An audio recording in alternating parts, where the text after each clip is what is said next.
global citizens, thank you for joining us online to commemorate the signing of the Charter of the United Nations.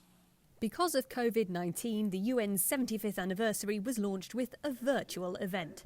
It's a far cry from the grand meeting held in June 1945 in San Francisco, when, following 2 world wars, leaders signed a charter to avoid future global conflict. There were many who doubted that agreement could ever be reached. But these differences were all forgotten in one unshakable unity of determination to find a way to end war. The current Secretary-General says the UN has succeeded in that main aim, but he acknowledged the world faces new, unprecedented challenges. COVID-19 has touched everyone, everywhere, precisely the kind of global challenge for which the United Nations was founded. At the same time, people continue to lose trust in political establishments. Today's marches against racism were preceded by widespread protests against inequality, discrimination, corruption, and lack of opportunities all over the world. Despite attempts at UN intervention, long-running conflicts continue in Yemen, Syria and Libya. Frustration has grown over the inability of UN bodies like the Security Council to reach consensus on many issues.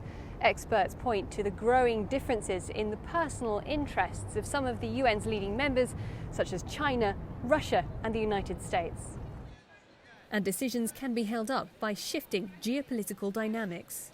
Part of that is for powers who are in relative decline, that there may be a temptation to act defensively. The other is that for powers on the rise relatively, there may be a temptation for them to believe that they can wait 5 years until their power is even less contested before coming forward to negotiate new agreements. But the UN has expanded its role over the years into aid work and the environment. Today it aims to bring food assistance to more than 80 million people and has vaccinated almost half the world's children. Nowhere in the Charter will you find the word peacekeeping. And yet, today, one of the most recognized aspects of the UN is the UN peacekeepers. And particularly if you look at the UN's humanitarian work, the work with refugees, is something that perhaps no other individual country is willing to do on their own.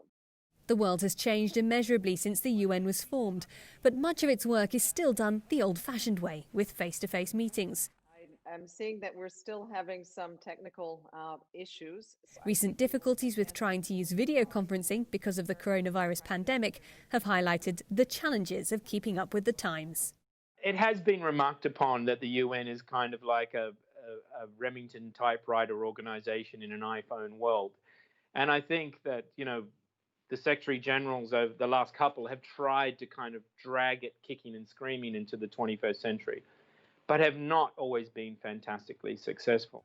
Nevertheless, the Secretary General says the UN remains committed to the aims of the original Charter, and it's now holding talks across the world to discuss its focus for the next 75 years. Sarah Walton, CGTN, New York.